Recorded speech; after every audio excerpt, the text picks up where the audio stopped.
Welcome to the Blast Podcast. I'm your host, Dr. Raquel Tolson, and we are here on WYTV7, the Christian Broadcasters Network. And what we do here is we educate, we empower, and we encourage. So if you like what you hear, and if you want to be a part of this, please go to www.wytv7.org and hit that donate sign. We are giving scholarships, we are feeding families, and we just are doing a lot of stuff, and we would love for you to be a part of it. So please go to the website and push the donate button. Okay, well, you all know what Blessed is about. We're here because we are trying to remind you that you are blessed no matter what's going on. COVID cannot stop you from being blessed. Like I taught my grandbaby, not today, Corona. Okay, you are blessed and highly favored. All right, and we are in September, and I love teachers, probably because I was raised by two teachers. So I wanted to just kind of talk to teachers and talk about this whole virtual teaching thing or going back to school in the classrooms amidst all the coronavirus. So today, my first guest is Tamara Massey. She is a wife, mom, teacher, and entrepreneur. She's from Atlanta, Georgia. She has worked in education for 18 years in elementary and high school levels. And she currently teaches, y'all, this is so cool, chemistry and forensic science. Okay, so y'all already know I got CSI all up in my mind, right? Y'all do too. I know, it ain't just me.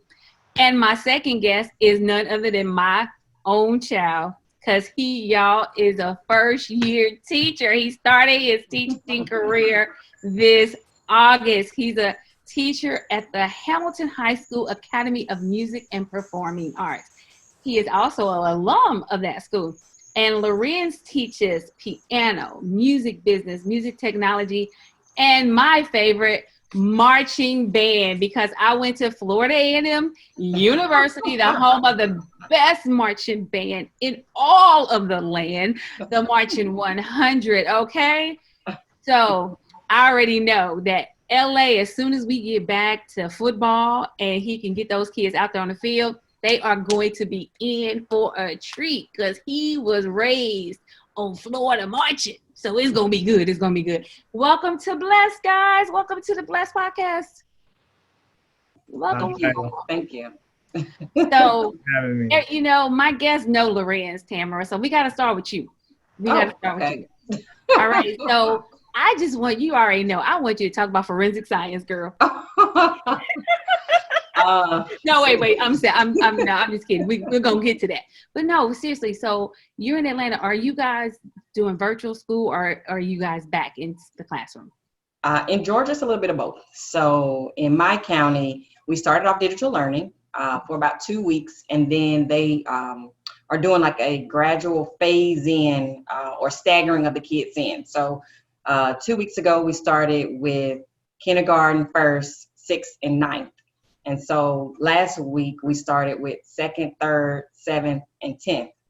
So and then this week or tomorrow, everyone's back.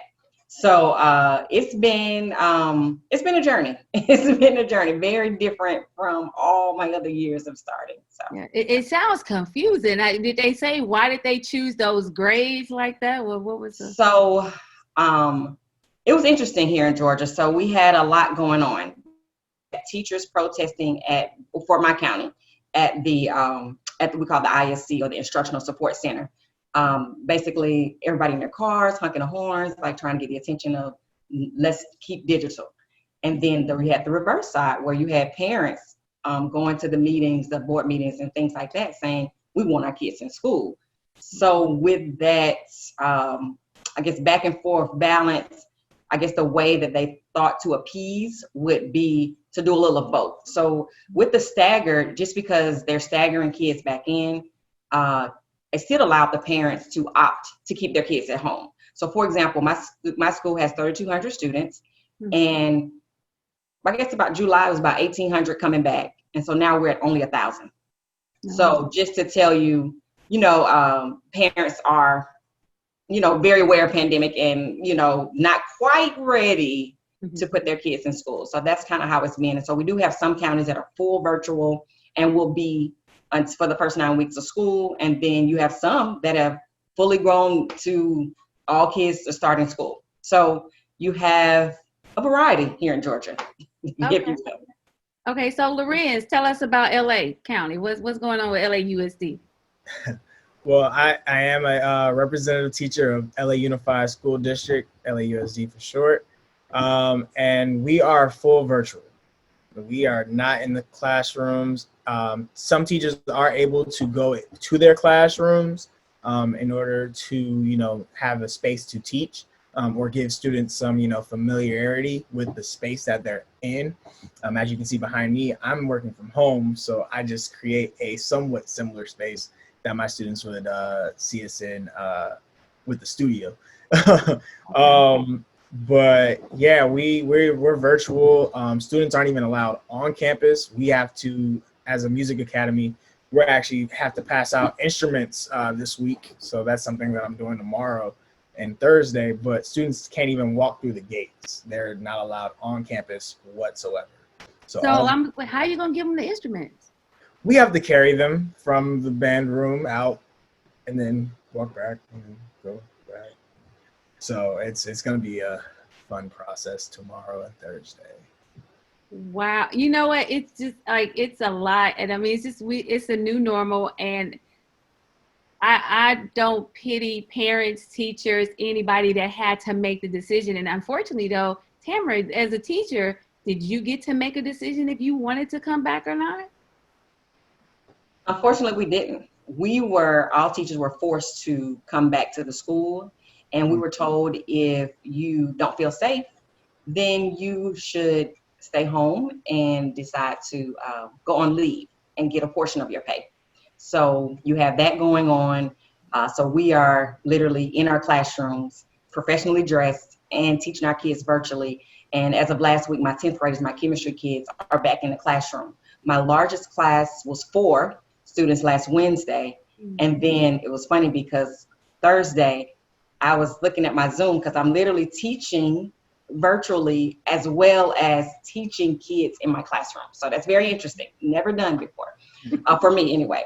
But the next day, a student did not return. And I said, well, what happened? You were here with us yesterday. He's like, yeah, Miss Massey, I can't do it. And I said, I totally understand and I respect that decision. So, well, when he said he can't do it, is it because is it a fear factor that he may catch something, or is it was just too weird to be in a classroom with just 4 people and the teacher is teaching virtual? And I mean, what did he say? Because I was in the middle of class, I really didn't go into details with them, but I just kind of felt it was everything. I mean, you going into a cafeteria where everyone's sitting on one side of the table, you're skipping rows, and then the class size are smaller. You only have like less than a third of the school is there. You know what I mean? So it's literally like ghost town and everyone's masked up. It's just very, very different. Like, so they've given us plexiglass, they've given us the face shields, they've given us masks, and basically protect yourselves. And we have to make sure the kids have assigned seats.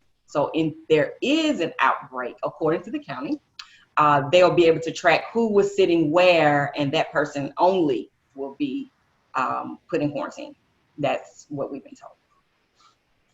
Oh, well, that just like, okay, so do we know where they sat at?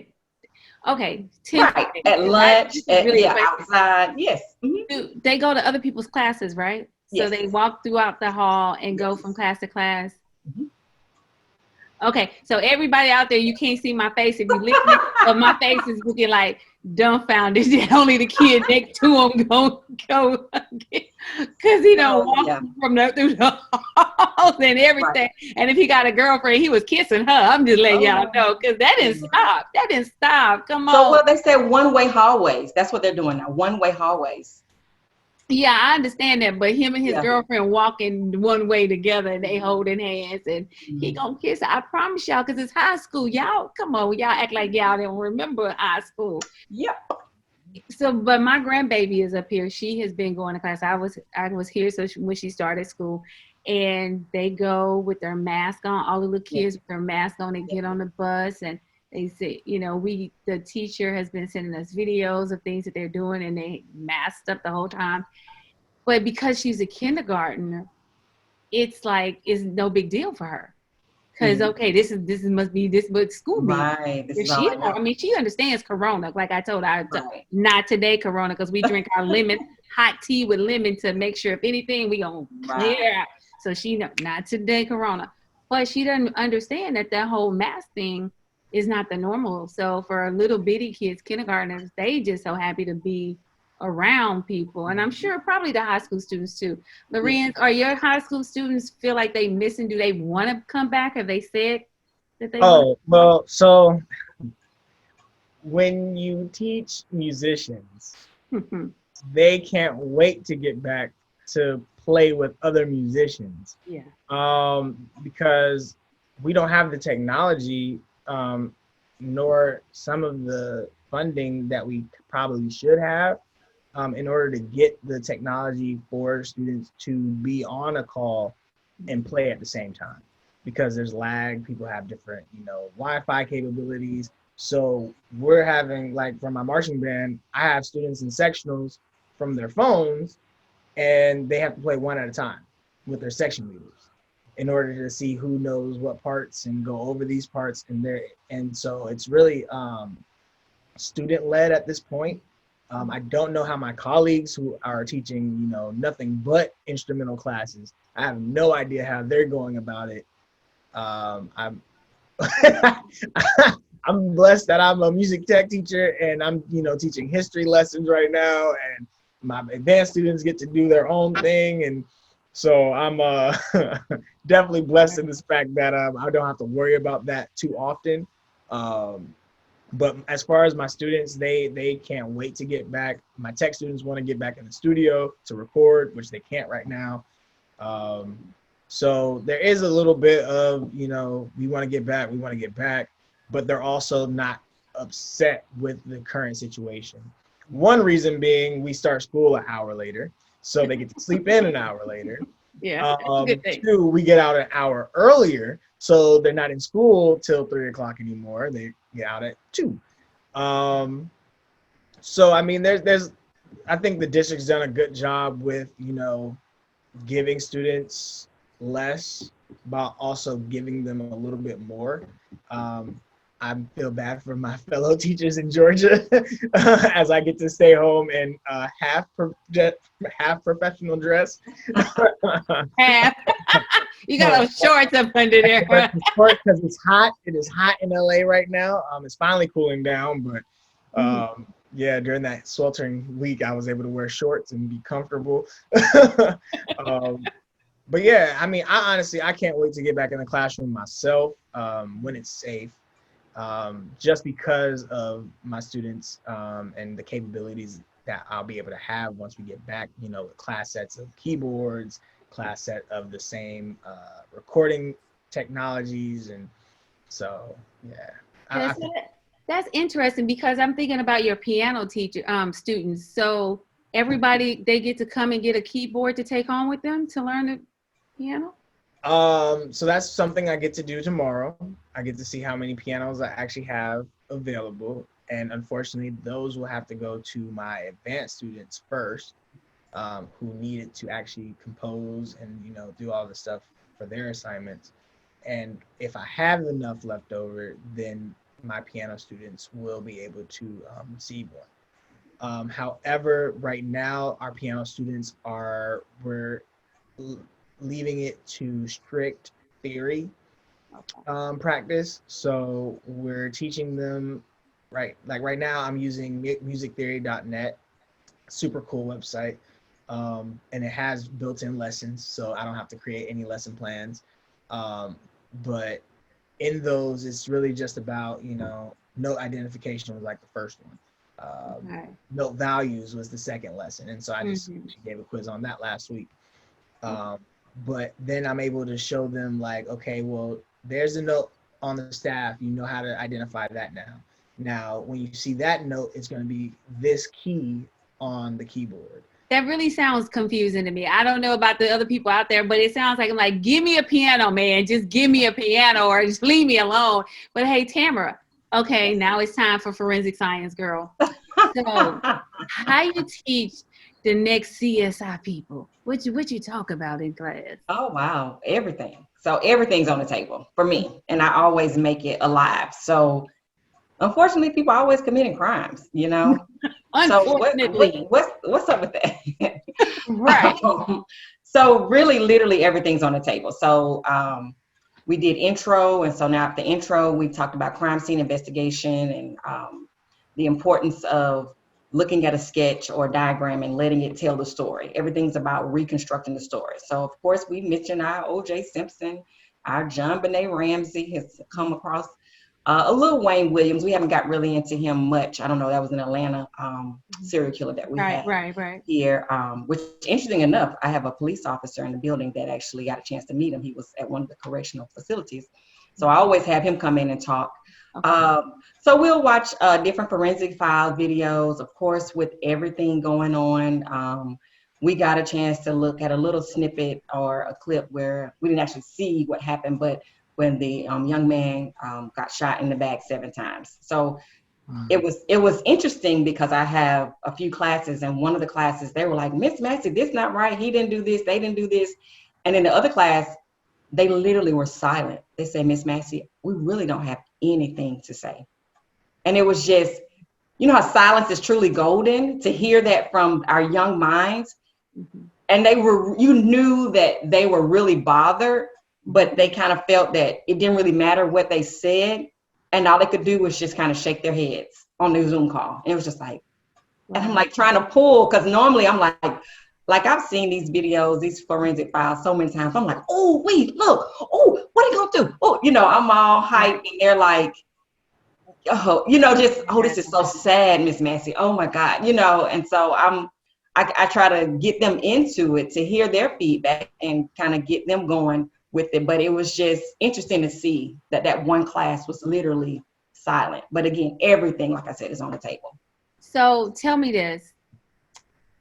This is probably going to sound really crazy, but because I love TV, what TV shows are actually like accurate when it comes to the forensics of something? Or is this like none of it is all Hollywood and we probably need to watch forensic file type, nonfiction stuff if we really want to get it? But is CSI close? Yes and no. So when we watch these shows, I think the most accurate would probably be another 48. When they're 48 hours in, and within that 48 hours, they're saying we should have like a good solid lead. Mm-hmm. And the reason why I say this is because we watch CSI in an hour, and in an hour we know who, why, what, where, when.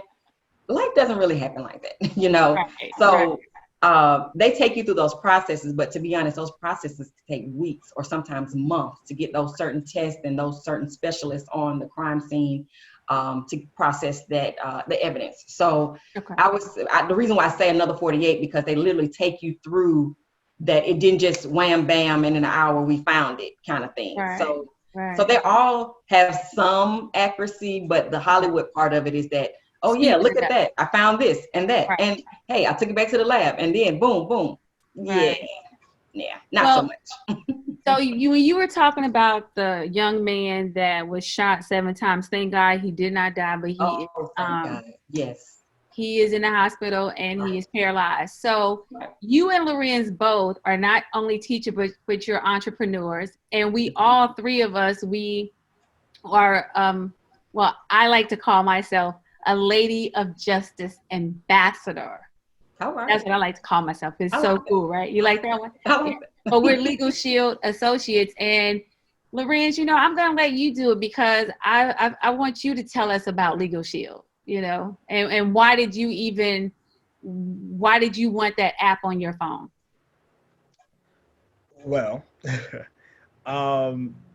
one reason that I feel like having the app on my phone was necessary was because I am a Black male in America. I live in LA, which has a very large cop rate of violence, that was, forced violence. So by having this app on my phone, it gives me instant access to a lawyer. Whether I get pulled over, whether I get a speeding ticket, I always have access to a lawyer. And it's so cool because it's 24/7. It's in a big old red button that says, if you need help, call. And then even in one of the trainings that I was in as an associate, the guy who was teaching said, oh yeah, I have it on as a contact in my phone, and all I got to do is, tell Siri, call my attorney, and boom, it comes up. That's smart.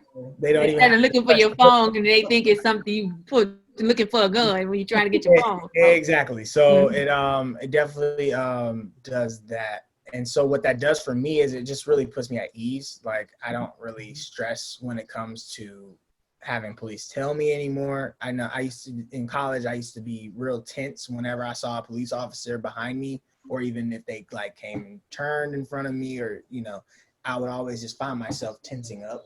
And I know a lot of my friends did as well. And it's not right that I do that. And I actually dated someone in the past who was like, why do you do that all the time? They're not always out to get you. Well, that's just me. I don't have a good relationship with cops like you. But now having this app, I see cops all the time, and I'm just like, I'm gonna keep driving the way I'm driving because I'm not breaking any laws. Right. Pull me over if you want to. My tags are good. My license is good. Talk to my lawyer. Right.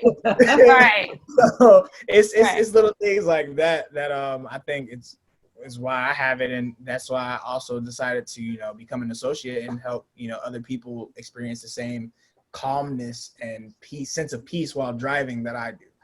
Yeah. So Tamara, why did you decide to sell Legalshield?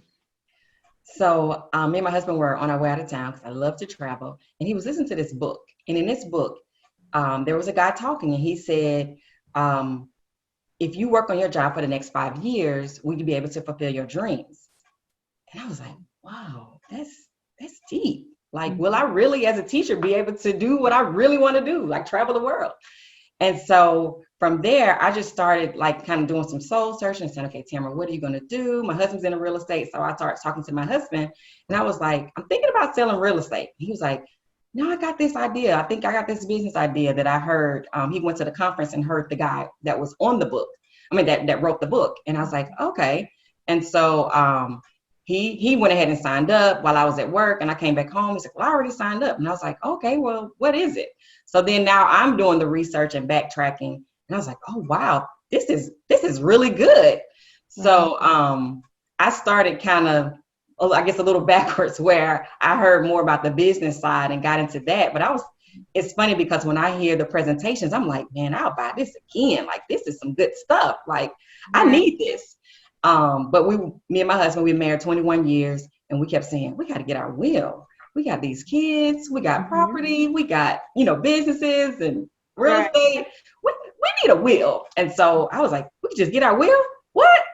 The price was will is free with Legalshield. Yeah. I was like, okay, get our will, get your will, get my will. Okay, wait a minute. It's a lot of stuff going on in the news. My son, I think he was 11 then. I said, come here. We need to get this app on your phone. I said, you can call an attorney. You have a right to call an attorney. And he's 12 now. And he was like, so mama, you telling me if somebody bullies me at school, I can call my attorney? I said, baby, yes, you can. Now, should you do that? Maybe not. Maybe you should go through the proper channels. Right, but guess what? He has a right to call his attorney. And I told my husband, I said, you know what, baby? I send you out with Jesus and Legalshield. I love it. I'm sending you out with Jesus and Legalshield. Jesus is in your passenger seat. Legalshield is in the back. Right. You covered and smothered, okay? Listen, and for everybody out there that's listening, hey, you guys need to, we're going to put up information about Legalshield, because seriously, you can get a free will with your membership, that access to that 24/7 attorneys. You can, after 90 days of being a member, you can get a free divorce that is uncontested. So if y'all agreeing, y'all don't have to pay for an attorney to drop y'all paperwork. An attorney will do that, and that's huge. You get a ticket, you can submit that ticket to the Legalshield, and they will go to court with you. Because if y'all didn't know, if you go to court, a lot of times you will not have to pay a ticket. Most people don't know that. But seriously, please, please, please look into it. Because if you have a child over 18, they don't have a right to call you if they get arrested.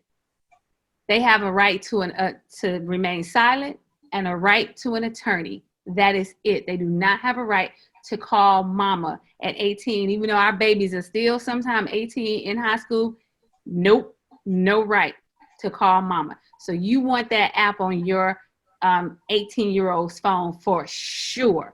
And like Tamara, she put it on her baby's phone too, because Tamir Rice, he was a baby. He wasn't 18. So I'm just saying. But y'all, Legalshield has been a blessing, because I have been up here in Omaha for almost 6 weeks, and I still get to work because it's mobile. I get to work wherever I have a telephone and I have an internet connection. So I'm like, I am so grateful for it, because now that I'm 50, I was like, I need the freedom to be able to work, but I need the freedom to do all the other stuff that I need to do. Even when my aunt was dying, I was able to be with her, and I could work from St. Louis, you know? So I absolutely love being a Ladies of Justice ambassador. And like I said, I actually am a retired attorney. So I know how pricey attorneys can be. And I know that a lot of people in certain neighborhoods and people that look like me do not have an attorney on speed dial. And I saw a video on social media that said a lot of the police officers, and these were minority police officers, and they didn't like it, but they have quotas to meet. Mm-hmm. And unfortunately, they come to our neighborhoods to fulfill those quotas because they know we don't have access to attorneys.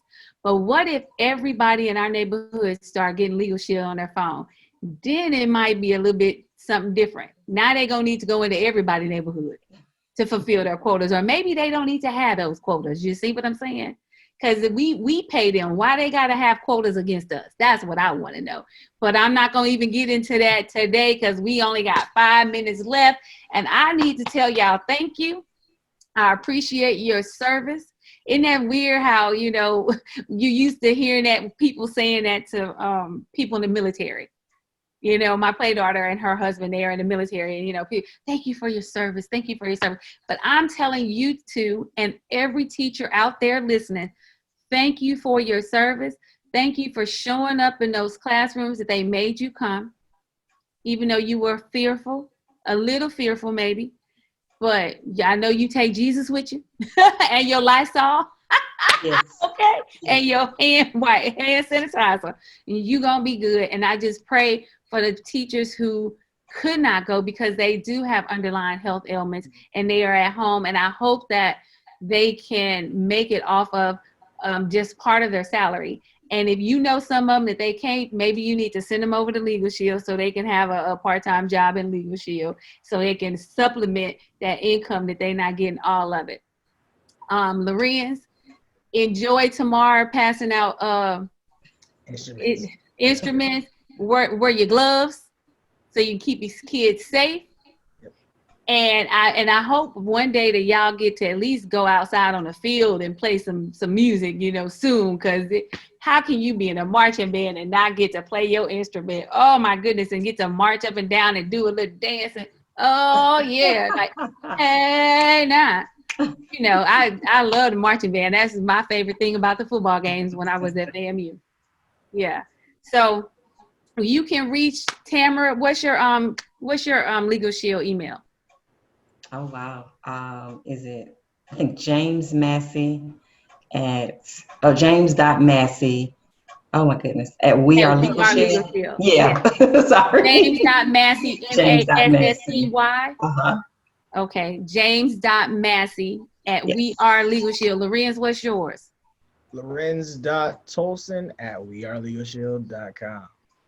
Because y'all know I had to be different, right? Because mine is Raquel Tolson at ladiesofjustice.com. I love it. I love it. I just have to be a little extra, y'all. But it's a lot of us like that. It's a lot of us like that. I got on my shirt, my Ladies of Justice shirt. Tamara, I'm gonna have to get you over there with us. Yes, Over there yes, with us. absolutely, absolutely. Yes. And hey, guys out there listening, thank you for listening to Blessed. And until next week, remember what God has done for others, He will do the same for you. Make a daily decision to be blessed.